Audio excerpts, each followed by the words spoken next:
Donc évoquer la thématique, la seconde de cet après-midi qui nous amène tout droit du côté du Sahel, principalement où on a donc quasiment l'impression qu'il y a un statu quo au niveau donc de la présidence tournante du G5 Sahel, avec ce veto imposé par la France, mais surtout l'Union européenne qui ne souhaite pas voir Assimi Goïta, le colonel président du Mali, a présidé donc aux destinées de cette sous-région, et bien aux sources donc notamment de ce refus et les tensions qui sont assez grandissantes donc depuis un moment entre le Mali et surtout la France avec le partenaire européen, une situation qui a réussi à mettre un véritable statu quo au sein donc de cette sous-région G5 Sahel. Amina Fofana, je vous retrouve autour de cette actualité, puisque on a quasiment l'impression que rien n'avance depuis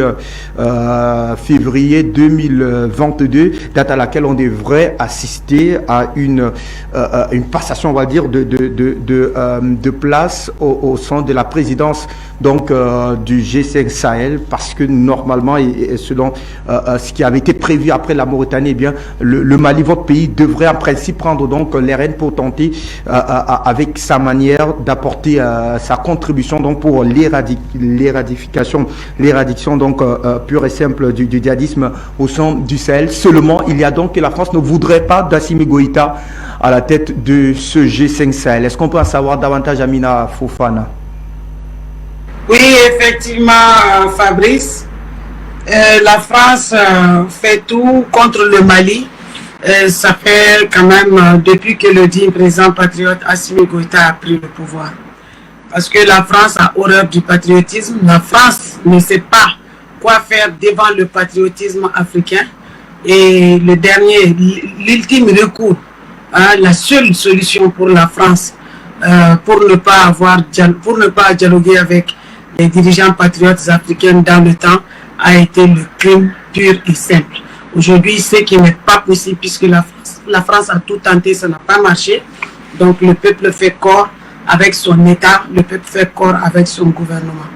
Donc la France, n'ayant pas de solution, a instrumentalisé Mohamed Bazoum du Niger, le président de la transition du Niger, parce qu'il n'a pas été élu.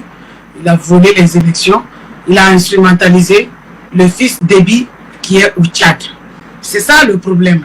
Donc, le fils Déby et Bazoum, ce sont eux qui sont au service de la France contre le digne président patriote Assimi Goïta ici.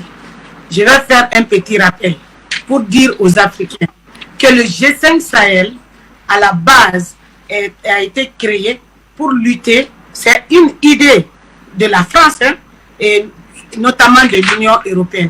Ce n'est pas une idée africaine. Donc ça a été créé pour faire en sorte que les pays du Sahel, c'est-à-dire le Niger, le Burkina Faso, le Mali, la Mauritanie et le Tchad, pour qu'eux puissent se donner la main, travailler ensemble et éradiquer le terrorisme. Mais ce qu'on ne dit pas, le G6e Sahel, c'est bel et bien la France. C'est-à-dire que la France elle-même, c'est-à-dire que c'est elle-même qui est dans tout ça. Donc elle essaye de se faire passer inaperçue pour faire comme si ça c'est une affaire de lutte contre le terrorisme entre les pays africains. Mais entre-temps, une partie du G5 Sahel est financée par la France et par l'Union européenne. Donc cette France avant même d'arriver là-bas, dans le G5 Sahel, les pays qui le composent cotisent de manière annuelle. Le Mali paye 450 millions par an. Et malgré la guerre, le Mali n'a pas chômé un seul paiement.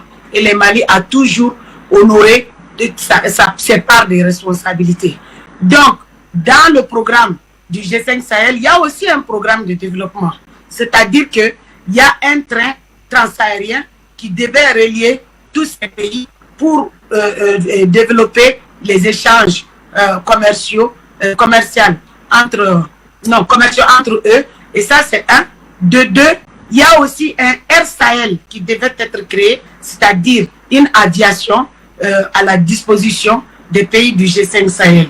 À chaque fois, c'est la France et l'Union européenne. Chaque projet de développement concernant le Sahel, la France et l'Union européenne ont refusé les financements. Donc, à chaque fois, d'ailleurs, eux, là, la France et l'Union européenne, avec le Mali et les autres pays payaient les armes, que ce soit au niveau des armes, que ce soit au niveau des blindés, que ce soit au niveau des pick-up, on a toujours passé des commandes.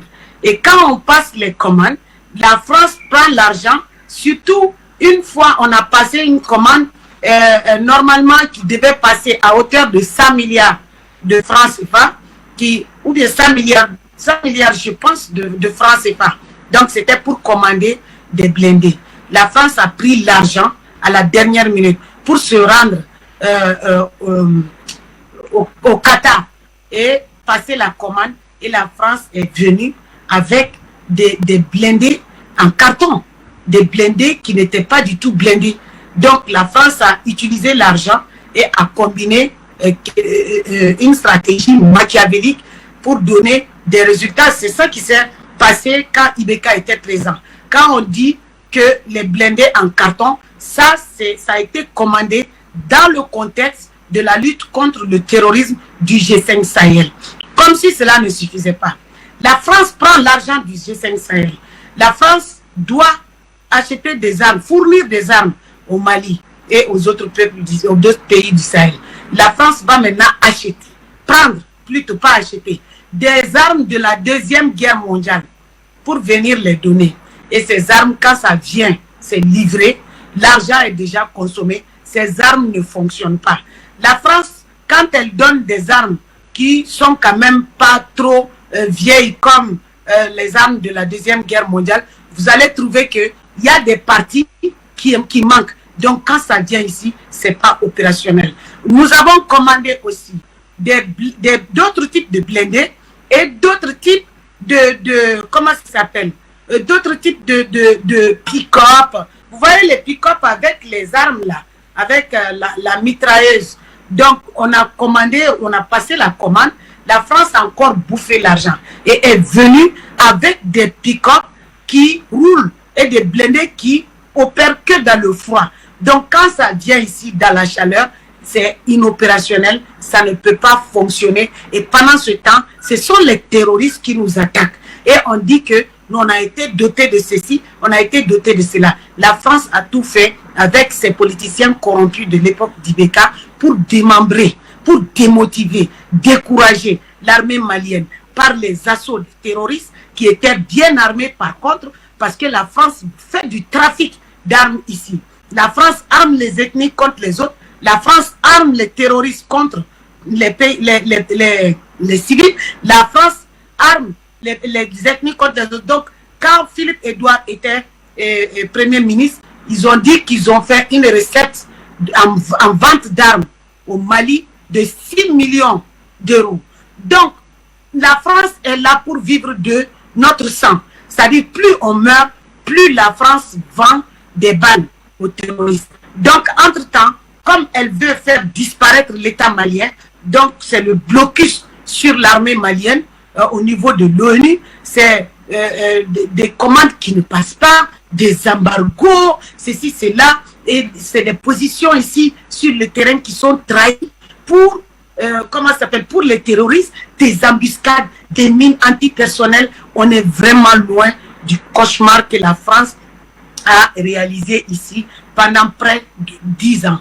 Donc aujourd'hui que la base de Gossi a été libérée, il ne reste qu'une seule base militaire de la France ici. Ça s'appelle la base militaire qui est à Gao. Et ça aussi, ils ne vont pas tarder à la libérer. Donc cette histoire de G5 Sahel, ça ne fonctionne pas. Pourquoi ça ne fonctionne pas? Cette histoire de G5 Sahel, ça ne fonctionne pas. Et pourquoi ça ne fonctionne pas?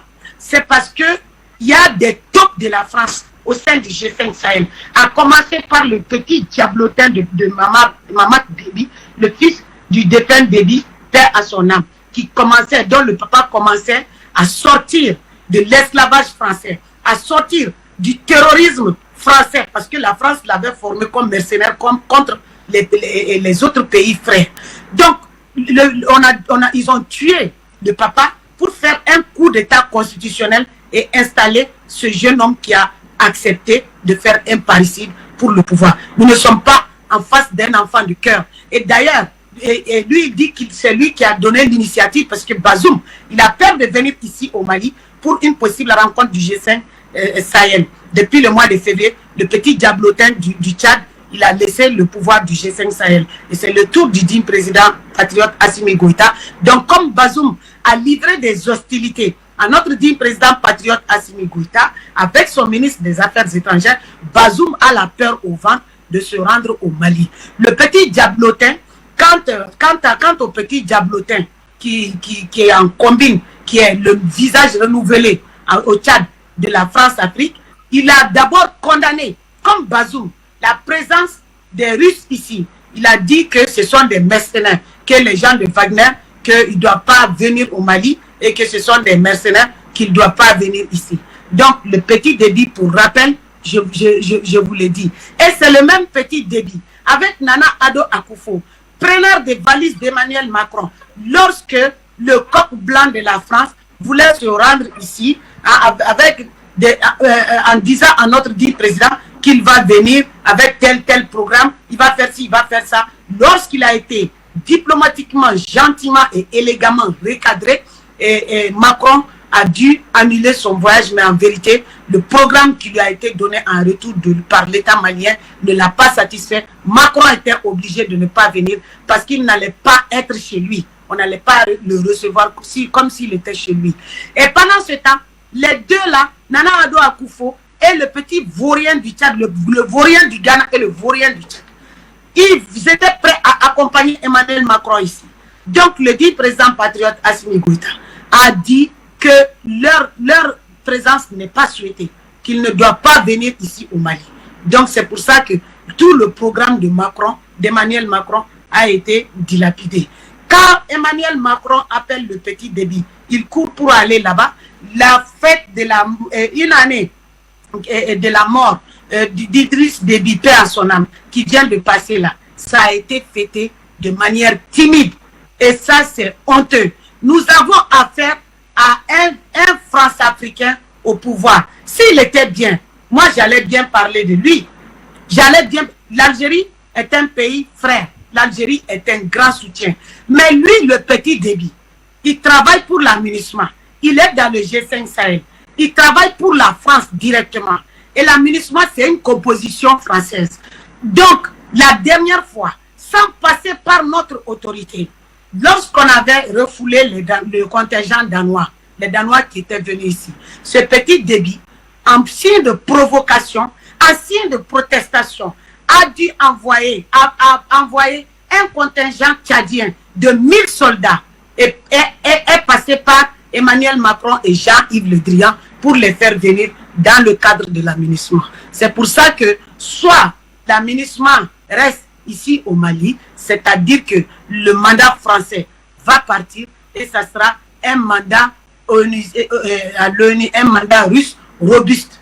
Voilà, qui va faire en sorte que le Mali et la Russie et l'Algérie puissent travailler et d'autres partenaires dans des conditions favorables. Ou bien l'aménagement, c'est le peuple. Hein. Tel on a chassé la France, on va chasser l'aménagement parce que l'aménagement, ça aussi c'est notre France.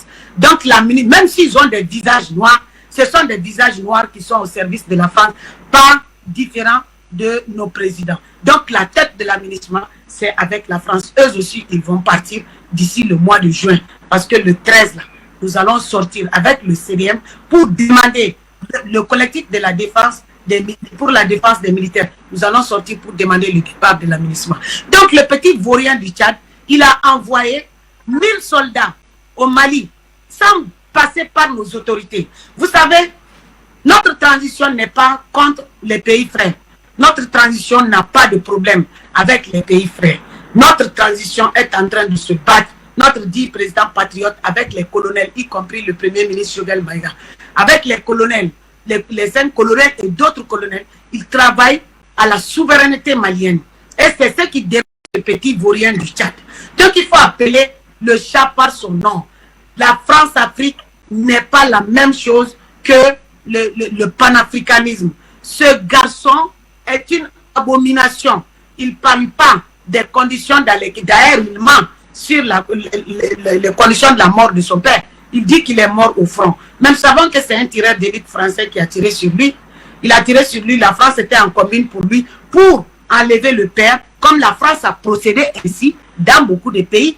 Dans la sous-région, vous savez, il y a plein d'exemples. Donc la France l'a amené pour renouveler la force de la France-Afrique au Tchad, pour qu'il puisse détruire les révolutions qui sont en cours. S'il y a un rebelle au Tchad, c'est le Petit Déby. Et le Petit Déby, s'il n'avait rien à se reprocher là, lui, il allait paniquer devant Wagner. Quel est le jour où il a montré son soutien au dit président patriote, son frère d'âme, Assimi Goïta? À un moment donné, il était là, qu'il a été grièvement blessé, qu'il est venu au front. Mais il n'est pas venu au front pour demander, pour aider le Mali. Non. Lui, il est là au service de la France. Et c'est officiel. Lui et Bazoum, ce sont eux qui se dressent contre la présidence du dit président patriote Assimi Goïta. Pour moi, ce G5 Sahel, ce G6 Sahel n'a plus d'importance parce qu'il va falloir que l'Union se désintègre, parce que ce n'est pas une union. C'est une organisation au service de la France et de l'Occident et de l'Union européenne. Et tout ce qui est au service de la France et de l'Union européenne ici en Afrique est contre le peuple africain. Donc il est temps qu'on en finisse. Je demande ici en lieu et place à nos autorités de sortir vraiment du G5 Sahel. Ça nous avance en rien. Ce n'est pas le G5 Sahel, c'est le G6 Sahel, c'est la France, c'est l'Union européenne. Ce sont des ennemis de l'Africain. C'est avéré. Donc il faut sortir, il faut exploser cette histoire du G5 Sahel. Parce qu'aujourd'hui, l'armée malienne est montée en puissance. L'armée malienne sait se défendre grâce à la collaboration sérieuse, au partenariat gagnant-gagnant, fiable et garanti avec la Russie. Grâce au partenariat aussi fraternel avec l'Algérie. Donc on n'a pas besoin de maintenir ce qui est déjà mort, c'est-à-dire le G5 Sahel. La France n'a rien. La France cherche à s'accrocher à l'Afrique parce que toute la grande gueule, toute la grande bouche qu'elle est en train de faire devant le monde, parce que soi-disant Macron est le président de l'Union européenne, c'est parce qu'il compte agresser davantage les pays africains, à commencer par le Mali. Et c'est ce visage que le président du Tchad représente, et c'est ce visage que Mohamed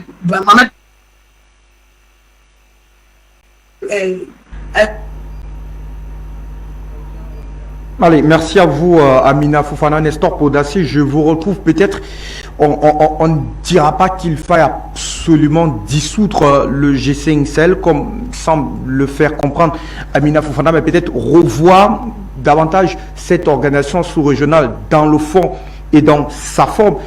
Revenons davantage autour de cette démarche. Il y a que la France et l'Union, de manière un peu plus large, l'Union européenne, qui disent être les principaux financiers de cette organisation, ne veulent pas davantage du colonel Assimi Goïta à la tête de la présidence du G5 Sahel. Est-ce que c'est possible d'arriver à un véritable, je dirais pas de compromis, mais est-ce que c'est possible qu'en l'état actuel, l'actuel président permettait la reprise, le général Mahamat Idriss Déby Itno, au regard notamment des tensions que traverse cette zone-là, puisse laisser aujourd'hui Assimi Goïta prendre les rênes de la présidence de cette institution afin d'impulser cette dynamique que l'on observe du côté du Mali, afin d'éradiquer définitivement le terrorisme dans cette bande sahélienne. La parole est à Nestor Podassi. Allô? La parole est à vous, Nestor. D'accord. Donc, comme je le disais, par rapport aux questions du G5 Sahel, moi je pense que dans la forme, l'appellation, elle était bien partie pour réussir. Mais dans le fond, la France fait tout pour faire échouer. Et comme nous-mêmes, Africains, on n'a jamais su exploiter la faiblesse du blanc pour gagner, Donc c'est ça aussi qui fait notre défaut. Même si c'est la France qui a mis cet instrument et que ça ne marche pas parce que la France manipule ça à sa guise, je pense que les chefs d'État de ces 5 pays aussi devraient avoir un plan B pour aller dans l'union sincère, faire une coopération entre les armées qui font frontière entre eux, telles que le Burkina, le Niger et puis le Mali. Donc déjà, c'est un avantage. Vous profitez du G5 Sahel et puis vous travaillez dans la sincérité entre vos frères africains. Je pense que c'était la meilleure solution. Mais s'il faut se laisser téléguider par Paris, ça n'a pas son sens. Voilà. Maintenant, pourquoi la France manœuvre pour qu'on ne laisse pas la présidence à Assimi Goïta? Parce que si aujourd'hui la présidence du G5 Sahel revient à Assimi Goïta officiellement, parce que il va amener la lutte sincèrement entre le Burkina, le Niger et puis la Mauritanie, entre eux, ils vont bien travailler. Et c'est de cela que la France a peur. Parce qu'entre le Burkina et le Mali, actuellement, le courant passe très bien. Il n'y a pas de problème. Vous voyez, la semaine passée, je pense, il y a eu des opérations que l'armée malienne et l'armée burkinabé ont menées ensemble. Et il y a eu beaucoup de terroristes tués entre la frontière du Mali et du Burkina. Aujourd'hui, RFI a fait sortir une note pour dire que l'armée burkinabé a fait des exactions. Que la semaine passée, ils ont tué plus de 100 civils. Vous voyez, non? Quand il y a défaite dans leur côté, ils accusent l'armée régulière de commettre des exactions. Mais quand c'est eux, c'est pas un problème, c'est normal. Donc, c'est pour vous dire quoi? Cette collaboration entre le Burkina et le Mali, pour moi, si la présidente du G5 Sahel revenait à Assimi Goïta, ça ne va plus être comme G5 Sahel du passé. Assimi Goïta va amener le G5 Sahel à être vrai G5 Sahel africain et non G5 Sahel fabriqué par la France. C'est de cela que la France a peur, il ne veut pas donner la présidence à Assimi Goïta. Voilà, donc je pense que nous devons mettre la pression pour que la présidence revienne à Assimi Goïta, pour qu'il utilise sa position du président du G5 Sahel pour amener G5 Sahel à être vrai. Parce que la présence russe au Mali, le Mali va finir de combattre les terroristes, ils vont aider les pays voisins tels que Niger et Burkina à combattre aussi. Donc la France a peur de cela, il ne veut pas que la présidence revienne à Assimi Goïta. C'est vrai, au début, je n'étais pas pour qu'il soit président du G5 Sahel, mais actuellement, moi, je veux.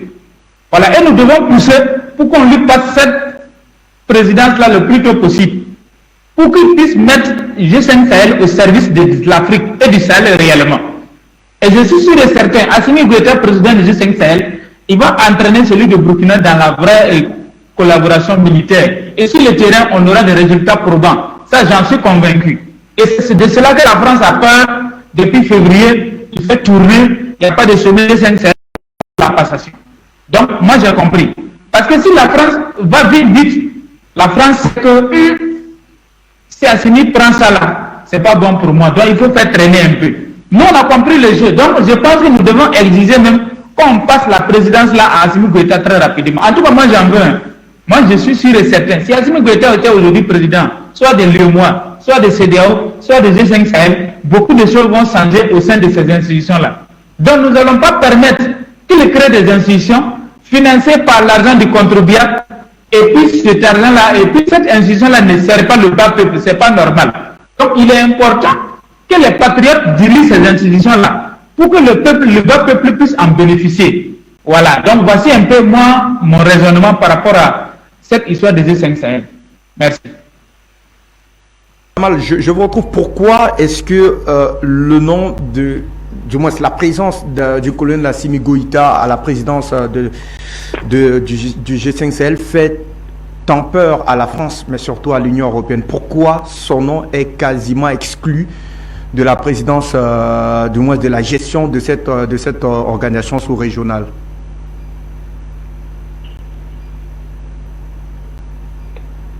Je vais répondre simplement que Assimi Goïta a montré à l'enseignement, littéralement, ça, il est un peu partout, on le voit bien au biologie dans le pays, que coup d'état de guerre, c'est comme ça que les Français l'appellent, coup de force, pour écarter les hommes appelés, que ce coup d'état met à la place de l'État malien un homme qui choisit le destin de son pays. économistes, c'est Ken Salah qui se rend bien compte que depuis très longtemps le pays est affecté par des actes terroristes et surtout une présence militaire française qui n'a pas donné grand chose en réalité. Et c'est un homme qui décide simplement de se positionner comme un nationaliste qui veut en sortir, veut sortir une question de néocolonialisme. C'est un peu de ça malheureusement dont il s'agit. Et il a l'héritage lui, qu'on soit bien par son alliance avec la Russie, qui est une alliance très productive, où il reçoit des hélicoptères de combat, des radars, où les conseils militaires russes forment de façon active les forces, les FAMA, pour qu'ils puissent mettre un terme à ce interne. Eh bien, cette alliance est cette tâche d'huile et inquiète la France, parce qu'évidemment, si d'autres autres pays africains sont inspirés par le modèle et si ce modèle aboutit, eh bien, c'est indiquera les dirigeants africains qui sont plutôt favorables à la France, plutôt faibles en termes de nationalisme, et surtout, ça créerait de raz-de-marée dans toute la région. Les conséquences, on les avait déjà vues au départ en République africaine, où effectivement, de part et d'autre, on laissait créer des guerres civiles, et qu'à l'arrivée des Russes, répéter les guerres même pas 6 mois. C'est ce qui semble se produire au Mali, et donc on ne peut pas donner la tête du G5 Sahel, qui n'est pas seulement une nation française, hein, c'était pensé avec d'autres organisations. L'Algérie avait appuyé ça aussi, il faut pas l'oublier, une façon soi-disant de reprendre la main sur la sécurité de la région. Mais si on donne la tête du Mali, le G5 Sahel, immédiatement derrière, le président qui va prêt chez se dire finalement au fort de la région d'un pays qui est potentiellement riche mais qui est sous-exploité aujourd'hui, tout des pays qui typiquement est très fort. Au sein du tremblement de terre idéologique avec la réalité de Thomas Sankara en 83 au Burkina Faso, il avait vraiment changé complètement la société. Eh bien, c'est pareil pour Assimi Goïta. Il s'inscrit un peu dans cette mission. Il a démontré qu'il pouvait choisir ses partenaires, quelles que soient les menaces qu'il supportait, puisque il y a CEDEAO qui avait éjecté littéralement, maintenant ils sont en train de faire le charrière, et que la France se rend compte que ce grand jeu d'échecs mondial qui est en train de se redéployer avec la Russie et la Chine à l'œuvre, les Africains choisissent leurs partenaires. On a vu qu'en 60 ans de dépense, le développement économique n'était pas en rendez-vous parce qu'évidemment, il n'y avait pas d'intérêt pour les Occidentaux à rester développés. Aujourd'hui, les partenaires russes et chinois veulent montrer autre chose, et puis surtout, la Géorgie est à la manœuvre aussi, on le sait très bien. Mais si l'Afrique de l'Ouest se désengage de cette tutelle française, si elle se libère de cette tutelle française, cela fera une énorme différence par rapport au reste de l'Afrique centrale, par exemple, et surtout du reste de l'Afrique francophone, dans les régions où il reste encore des présences militaires françaises. La France a besoin d'une présence militaire en Afrique, pourquoi? Pour pérenniser ses approvisionnements. Elle a besoin aussi de montrer l'empire, malgré tout. Et l'Afrique a besoin de se libérer de cette tutelle, parce que de toute façon, la colonisation, c'est fini. Le colonialisme, on le connaît, et surtout le développement économique n'arrivera pas sans la sécurité. Or, la sécurité n'est pas garantie que la force française en Afrique. Voilà pourquoi est-ce que Assimi Goïta pose problème. On peut pas laisser un homme qui pourrait être un modèle, qui pourrait faire tache d'huile, commencer à montrer l'exemple. Et on voit bien avec le Cameroun, par exemple, qui vient de faire un accord militaire avec les Russes, il y a un effet tache d'huile qui va se faire. L'accord militaire entre le Cameroun et la Russie sur ce moment où il y a les guerres en Ukraine, c'est vous dire un peu le poids de cet accord. C'est-à-dire que les Camerounais n'ont pas du tout du compte des pressions françaises. D'autres pays africains qui commencent à relever la tête vont se dire, finalement, ces maîtres, parce qu'on parle de terme blanc tout à l'heure, moi je ne les considère pas connaître, mais ils ne sont pas si forts que ça. Et puis, de rend hommage, d'ailleurs, je n'ai pas pu la saluer de surtout à Amdor, comme j'ai, Mina Fofana, qui ne laisse pas la tête, qui rappelle effectivement que la souveraineté de son pays doit présider à ce décision. Le pays n'a pas de décision souveraine sur ses choix politiques, économiques et sécuritaires, c'est pas un pays. Donc, je lui rends hommage parce que je vois qu'elle a la tête, qu'elle continue à interpréter sa position, et ce genre de modèles-là, il faut les pérenniser, il faut les protéger, il faut les encourager. Voilà mon sentiment. Le G5 a peur, Assimi Goïta, non pas parce que c'est quelqu'un de dangereux, parce que c'est quelqu'un de devenir modèle dangereux. Merci à vous, Gamal. Amina Fofana, je vous retrouve avant de faire un tour au standard. La question de fond, elle reste et demeure celle des financements, tant en espèces, mais surtout en nombre. Est-ce qu'aujourd'hui, si l'on revoit en tout cas la forme et le fond du fonctionnement du G5 Sahel, on peut se passer des financements de l'Union européenne pour mettre véritablement en marche cette force sous-régionale, Amina Fofana? En effet, on ne peut pas se développer avec l'Union européenne. L'Afrique n'a jamais pu se développer avec la France, bien qu'ils brandissent la démocratie, le développement.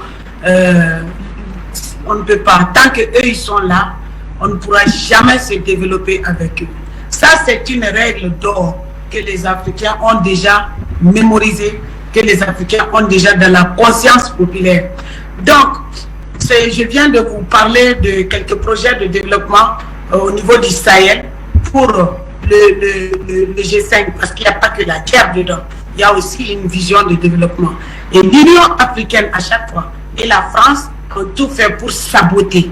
Donc, on ne peut pas rester dedans. Ce qui nous arrange aujourd'hui, c'est que les pays sortent de là, parce qu'à chaque fois que la France et l'Union européenne nous ont regroupés, nous ont mis en groupe, c'est pour nous flatter, pour corrompre davantage nos dirigeants et maintenir les peuples dans l'esclavage et dans la violence physique. C'est ça, le terrorisme, dans la violence physique, et maintenir en complicité avec nos chefs d'État le pillage dans ces zones-là. Donc, eux, comme ils sont esclaves des États-Unis, c'est le même modèle qu'ils ont transféré ici. Donc, le G5 Sahel n'est pas un facteur de développement, ne l'a jamais été et ne le sera jamais. Donc, ce que le Mali doit faire, c'est de sortir de là. Ce que Damiba doit faire là, c'est de sortir de là. Ce que la Mauritanie doit faire, c'est de sortir de là. Il faut laisser le Tchadien là, et le petit vaurien du Tchad avec Bazoum, parce qu'ils sont là. Oh, eux, quand même, ce sont des esclaves assumés de la France. Preuve, quand la France appelle Bazoum, il court là tranquillement, il court à toute allure, à toute vitesse pour aller là-bas. Idem pour le petit Tchadien et le petit Déby.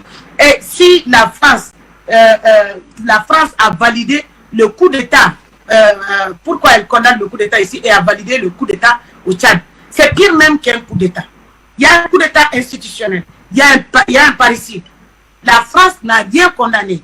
Et le fils, au lieu d'ouvrir une enquête, elle a dit la version officielle de la France. Non, il est mort au combat. Nous, on sait très bien que le maréchal Idriss Déby était un véritable combattant. On le sait. Mais il a été tué de la plus honteuse, de la plus indigne des manières. Donc, le fils ne s'en occupe pas. Tout le monde voit que c'est le poulain de la France. Donc, avec les poulains de la France, comment, et de l'Union européenne, comment le G5 Sahel peut fonctionner? Le G5 Sahel n'a jamais fonctionné et ne fonctionnera jamais. Si ces trois pays se retirent là, donc le G6 Sahel là, si du G6 Sahel, vous allez voir que ça restera le G3 Sahel avec le Niger, comment ça s'appelle, le Niger, parce que c'est eux qui coopèrent avec la France. Le Niger, le Tchad et la France elle-même. Et maintenant que le Niger va ajouter vulgairement Takuba, va faire déménager Takuba du Mali au Niger. Donc ça va peut-être faire leur G4 Sahel ou au pire leur G3 Sahel. Donc le Mali doit sortir de là. Aucune union organisée par la France et l'Union européenne. Et d'ailleurs, quand ils déboursaient de l'argent pour financer le G5 Sahel, ça retournait dans leurs paradis fiscaux. Hein. Idem comme l'aide au développement. L'Afrique n'a jamais bénéficié de ça. Il n'y a que de l'escroquerie dans ça. Et en retour de leur escroquerie, ils font le pillage à outrance de nos ressources naturelles. Ils arment les terroristes pour raser des villages entiers. La France qui est forte aujourd'hui, qui dit qu'il y a une fosse commune par-ci, par-là, avec des vues aériennes, en faisant la propagande qu'elle a la vidéo. Mais la France avait les vidéos de ses propres actions où la France est un pays menteur. Et je suis sûr que quand on va grossir ça, nettoyer bien l'image, on va voir que ce sont les hommes de Barkhane ou de Takuba qui ont fait des atrocités à Gossi, puisqu'ils sont en train de libérer la base militaire de Gossi. Donc ils s'activent rapidement pour accuser la Russie, qui n'a même pas encore mis les pieds à Gossi. La Russie est à Ségou et à Tombouctou. La Russie n'est même pas encore, n'a pas fait de déploiement, ni de mission, ni rien à Gossi. Donc, ce que la France est en train de montrer sur les réseaux sociaux là, pour dire que les gens de Wagner ont fait une fosse commune pour enterrer des terroristes, c'est archi faux. C'est la France qui a fait presque 10 ans de présence à Gossi. Donc, comme elle est en train de partir, elle ne sait pas comment justifier les crimes horribles, les génocides de masse qu'elle a commis là-bas, parce que les populations se sont révoltées contre la France. Donc, c'est tout ça là qui va être mis en lumière pour le peuple malien, pour le peuple africain et pour la communauté occidentale qui s'est fait autoproclamer, communauté internationale, pour la communauté occidentale et pour l'humanité entière. Donc j'apprends ce soir ici et maintenant aux gens d'Afrique Média et à ceux qui nous suivent en commentaire et ceux qui nous suivent en vidéo ou à la télé, que la Russie n'a même pas mis encore les pieds à Gossi. Non, non, non. La Russie est à Tombouctou parce que la base militaire de Tombouctou a été livrée il y a un certain temps. La Russie, l'État malien a autorisé la Russie à aller à Tombouctou et la Russie est dans deux endroits, à Tombouctou et à Ségou. Donc, ce que la France montre là, comme image satellitaire, il faut savoir que ce sont les Français qui ont fait ça.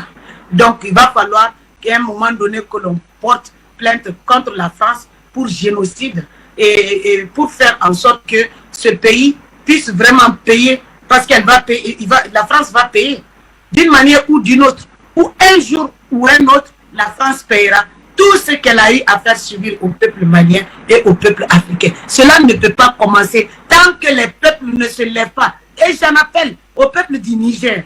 Il faut que les peuples prennent leur courage, continuent de prendre leur courage à deux mains pour dégager ce Bazoum. C'est impératif. Parce que ce qui va se passer, c'est que les Américains sont déjà positionnés au Niger. L'Europe, parce qu'au lieu de dire Takuba, ils sont en train de dire l'Union européenne. Comme je l'ai dit dans une émission précédente, Takuba au départ n'était composé que de 11 pays, dont il y a eu des retraits ici au Mali. C'est une pure invention de Macron qui n'avait pas de fondement juridique. Donc Takuba n'était pas légal, Takuba était directement rattaché à Barkhane. Cette erreur pour eux qu'ils ont fait là, pour eux c'est une erreur. Donc ils vont se rattraper au Niger pour faire des accords de défense entre Takuba et le Niger, entre Barkhane et le Niger, et l'État du Niger. Il ne faut pas accepter. Et le ministère de la Défense. Il faut que Damiba clarifie sa position. Il va falloir que Damiba se rallie à la Russie. Il y va même de sa propre vie. Parce que la France n'a pas de partenaire. Et là où est la France là? La France n'a plus rien à perdre. Parce que la France, si c'est l'humiliation, le Mali en a fini avec. Voilà. On l'a chassé. On a chassé ces soi-disant coopérants. On a chassé ces médias mensonges qui s'appellent RFI, etc., Jeune Afrique. Et on a chassé tout ce qui restait de la France ici. Ce qui reste ici, des accords coloniaux, je l'ai dit, c'est seulement le franc CFA aussi qui va partir cette année. Donc, la bataille pour sauver le Niger ne sera pas facile. Parce que l'uranium du Niger, c'est ça qui fait que la France fait la grande bouche partout. Donc, il va falloir que les Nigériens continuent de prendre leur courage à deux mains pour sortir contre le hold-up et que l'esclavage à outrance, les meurtres, les tueries, les assassinats, les massacres à outrance qui se préparent contre le peuple nigérien et le peuple africain sur le théâtre nigérien. Donc, il va falloir que le peuple nigérien sorte réclamer, dire qu'ils ne sont pas d'accord. Parce que les Bazoum ne sont pas là pour le peuple. Les petits débits là, ils ne sont pas là pour le peuple. Non, eux, c'est une dynastie. Ils ne sont pas là pour le peuple. Et quand bien même le père était en train de devenir panafricain, était en train de bien faire les choses, était en train d'aider ses frères africains dans le G5 Sahel et partout, il a été tué, assassiné lâchement et froidement par un sniper français dont le fils ne parle pas. Donc le financement du G5 Sahel, c'est tout ce qui est aux mains de l'Occident, de l'Union européenne et en particulier de la France envers les pays noirs qu'elle considère un pays xénophobe comme la France, qu'elle considère comme ses colonies. La France ne va jamais rien faire de bon. Rien de bon sur cette terre ne viendra de la France parce que c'est Dieu qui l'a maudit. Il n'y a pas de ressources naturelles dans son sous-sol. La France n'a rien. C'est une question de vie ou de mort. Et pour la France et pour les Africains. Donc soyons déterminés. Anna, pour cette réaction, on va rapidement donner la parole à, je crois, 3 appels avant de revenir à notre...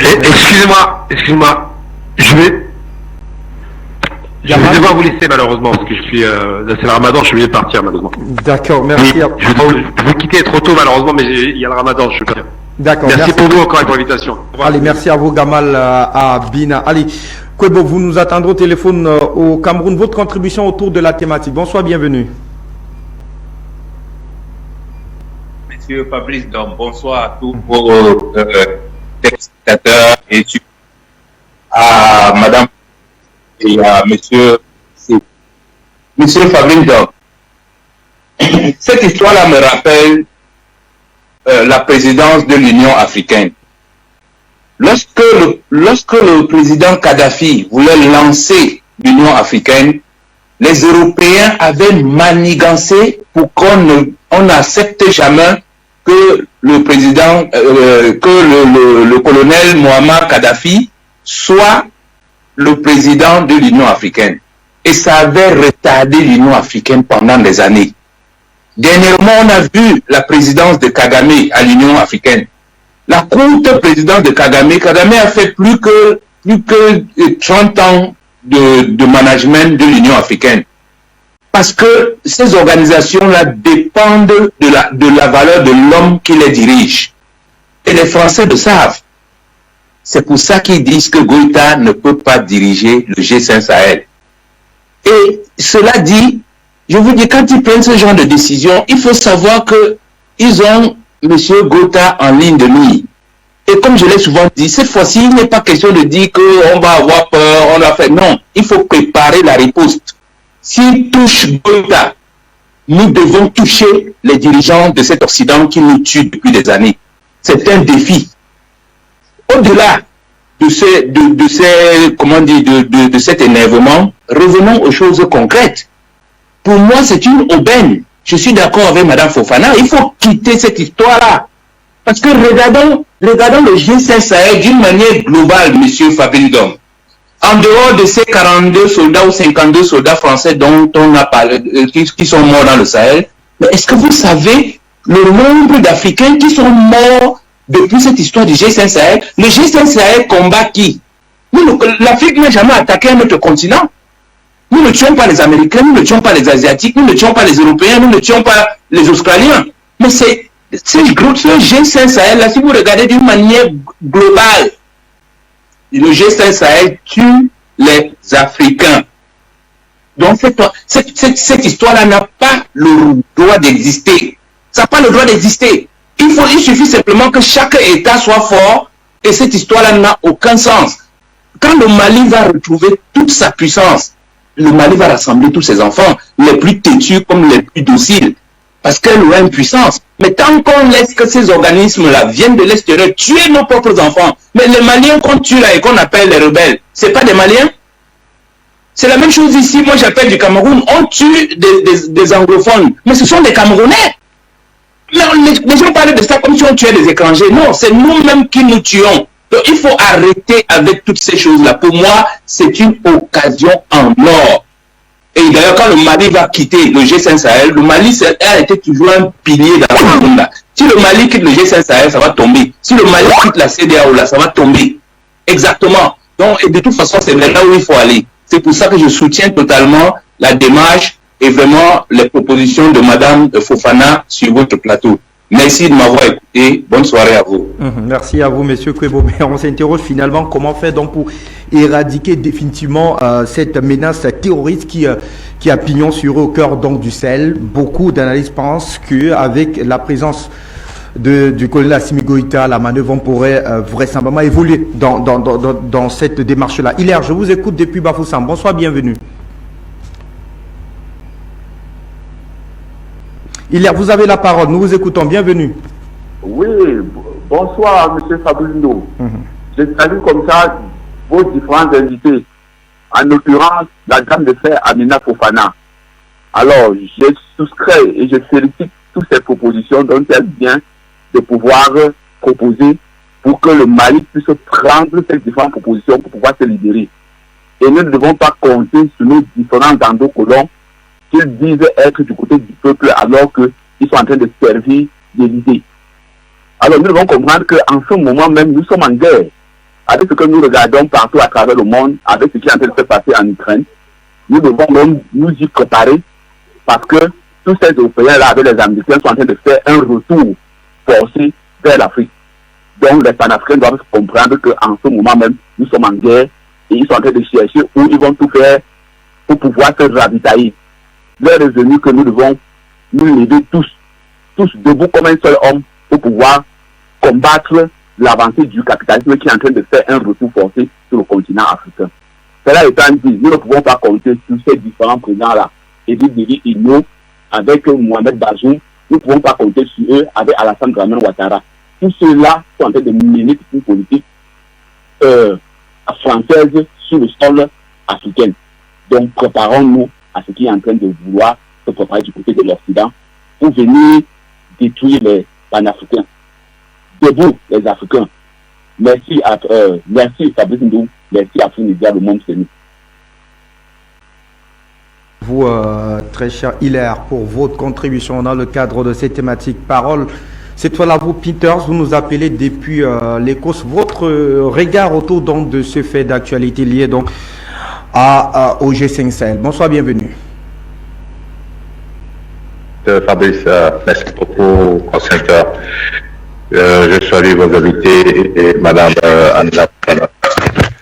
Ce que je voulais donner comme point de vue, c'est essentiellement sur la situation actuelle, parce que depuis quelques jours, il y a des défilés au Quai d'Orsay pour trouver des solutions auprès de l'ONU pour mener des enquêtes accusatrices sur le Mali concernant les charniers qu'on a découverts après le départ des Français, qui aujourd'hui accusent les forces Wagner d'être responsables, parce que Poutine aujourd'hui est l'homme à combattre. Alors, il faut trouver tous les moyens pour l'affaiblir, y compris sa présence en Afrique, afin que des résolutions soient prises pour sanctionner de nouveau la Russie et aussi demander du renfort des forces européennes dans le G5 Sahel. C'est en fait ça l'objectif. La deuxième raison qu'ils ont évoquée, c'est le blocus qu'ils ont fait eux-mêmes, hein, parce qu'on dit ils sont tirés le balle dans le pied. Alors, ils se sont dit que, de toute façon, si Russia refuse de nous donner le gaz et le pétrole, nous, on a le pétrole au Mali, on a le gaz et on a également l'uranium qu'on peut prendre dans les zones occupées par les rebelles, c'est-à-dire est du Burkina, et puis la grande partie où les troupes djihadistes sont postées, vous comprenez? Donc c'est une entente qu'ils ont fait, surtout depuis que l'ambassadrice allemande a pleuré dans l'avion pour aller rendre compte à la Commission européenne qu'elle a été humiliée. Donc c'est en fait, comme on dit, une riposte. Maintenant, on parle de solutions, yes. On peut contrer les ragots de RFI que j'écoutais le matin quand ils commençaient avec véhémence, comme on dit en français, à indexer Wagner, parce que c'est comme ça qu'ils font quand ils sont dans le aveu d'impuissance. Ils ne savent pas où trouver le coupable, mais tout de suite on indexe Poutine. Mais ça ne va pas aujourd'hui de fait sur les Africains qui ont aujourd'hui les yeux très ouverts et qui ont observé ce qui s'est passé en Europe et ce qui s'est passé même sur le continent, c'est-à-dire au Mali.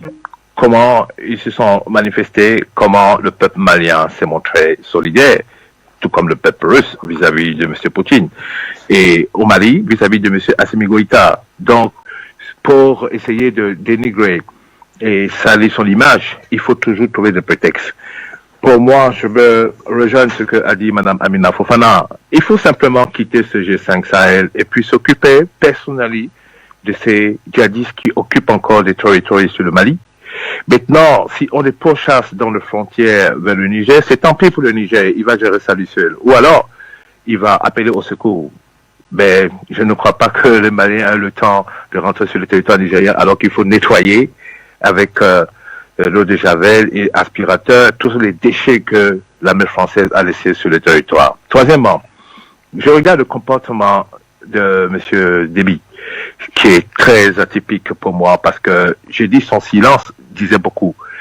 Première fois de funérailles de son father, on voit M. Macron qui descend là-bas jusqu'à l'enterrement. Ça, c'est très louche. Et c'est des choses qu'on ne fait pas. En matière de diplomatie, ça tape à l'œil. Donc, pour moi, il est encore sous suspicion. C'est-à-dire, il n'est pas clair, il n'est pas limpide, il est trop opaque.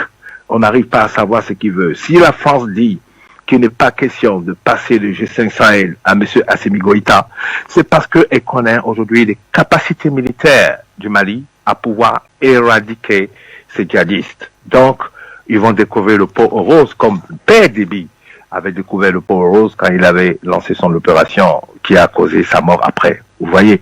Donc, il y a les grands enjeux géopolitiques. Et je crois que le Mali, comme je dis, je ne veux pas faire répétition, il faut être très ferme. quitter le G5 Sahel, régler le problème sur le territoire malien. Si maintenant le Tchad veut suivre la France, il va rester isolé avec son cousin du Niger. Mais après, la vérité va sortir parce que si le Burkina joint le Mali, je crois qu'on va tous connaître la vérité. Et je vais m'arrêter ici. Merci beaucoup. Bye. Merci infiniment à vous, Pinters. On veut écouter en une minute Benjamin qui nous rejoint par téléphone pour sortir définitivement depuis Douala. Benjamin, votre contribution. Bonsoir.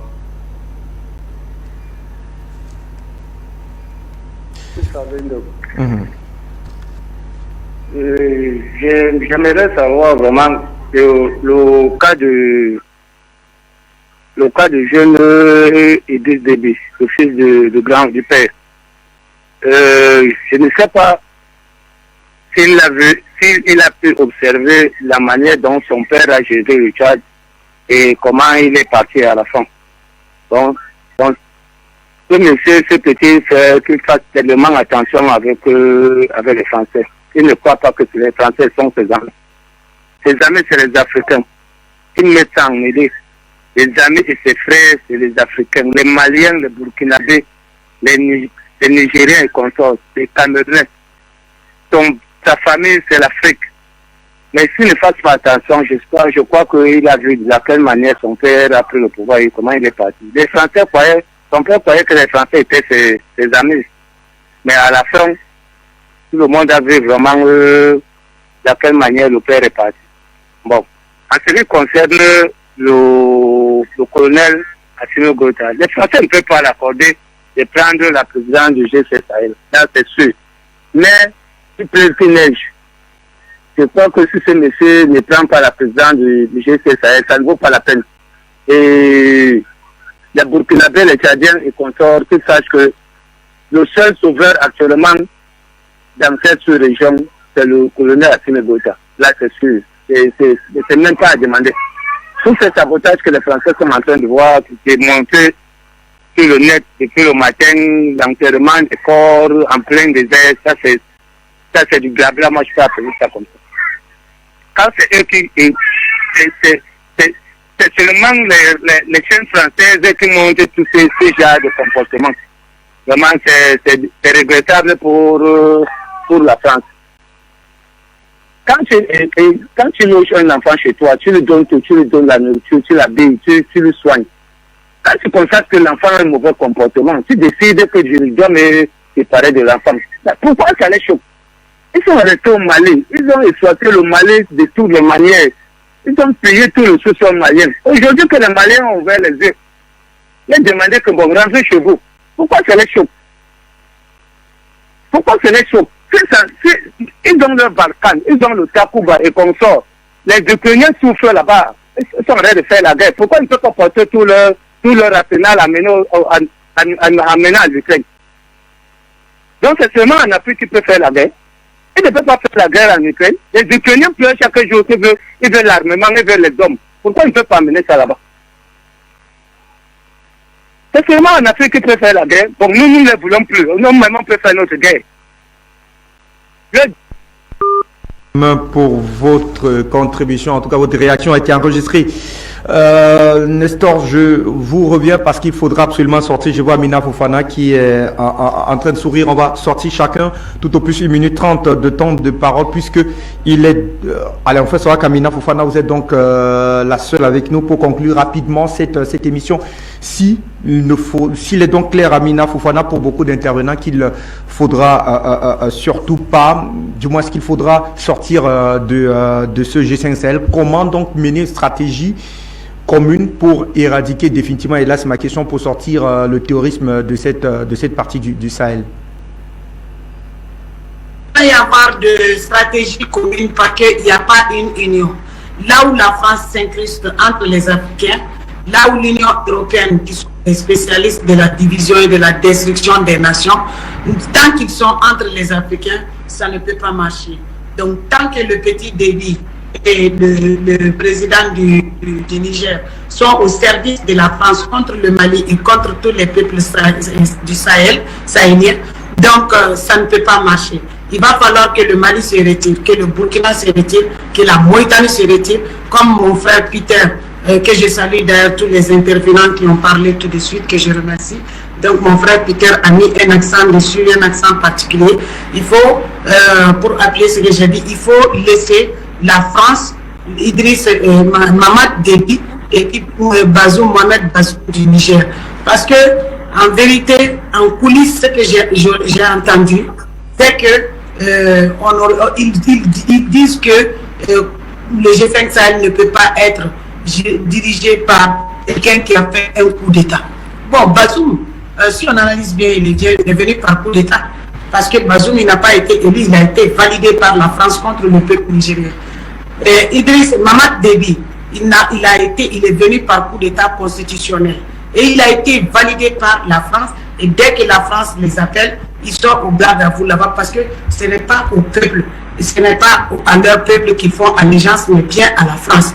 Donc, c'est pourquoi ils sont dans le travail de la France contre le Mali pour faire un blocage et essayer de freiner le digne président patriote Assimi Goïta qui est dans une véritable lutte contre les terroristes. Parce que la France a mis l'instrument et l'Union européenne a mis le G5 Sahel ici comme G6 Sahel comme un instrument pour maintenir le terrorisme, leur présence terroriste, leur terrorisme aussi au Sahel et ne pas partir continuer à exterminer les peuples africains et à vaquer librement à leur pays, à leur pillage et créer le danger là où ça les arrange, c'est-à-dire là où il y a de l'or dont ils ont besoin pour l'extraction, là où il y a du gaz, là où il y a du diamant, voilà, là où il y a du pétrole. C'est comme ça qu'ils créent les scandales terroristes pour chasser les peuples, tuer les peuples, brûler. Cela n'a rien à voir avec la démocratie ni les droits de l'homme, ni rien.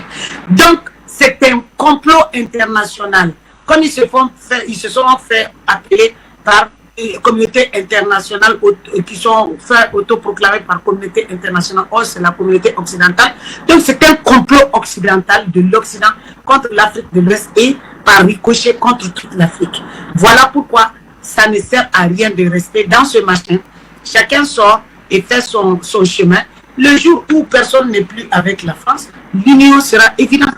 Mais comment un instrument français, comment un instrument de l'Union européenne peut développer le Sahel ou bien empêcher le terrorisme, leur propre terrorisme dans le Sahel, eux, l'Union européenne, là, qui ont construit un aéroport, qui n'ont même pas eu honte à Kidal pour extraire de l'or et l'envoyer directement chez eux sur leur continent sans passer par l'aéroport national du Mali. C'est tout ça qui est terminé maintenant. Donc pour l'heure, le Mali doit sortir et je conseille au Burkina de Damiba de sortir de là. Je conseille aussi au président de la Mauritanie de sortir de là et laisser la France et ses deux poulets gérer cette histoire de G5 et on verra bien comment ça va se terminer. Merci. Infiniment merci à vous, Amina Fofana. Je rappelle, vous êtes membre du Conseil national de la transition du côté du Mali. Merci pour vos précisions ô combien importantes dans le cadre donc, de ce programme qui nous permettent en tout cas de nous édifier sur ce combat panafricaniste que vous menez depuis bientôt beaucoup d'années, surtout aux côtés de la télévision panafricaine. Merci infiniment à Gamal Abina qui a été des nôtres, surtout Nestor Podassi qui nous a laissé pour effectivement sacrifier au rituel de la rupture du jeûne du Ramadan. Merci à vous, messieurs, mesdames, de nous avoir suivis en rang serré le temps de cette édition d'Appel sur le continent.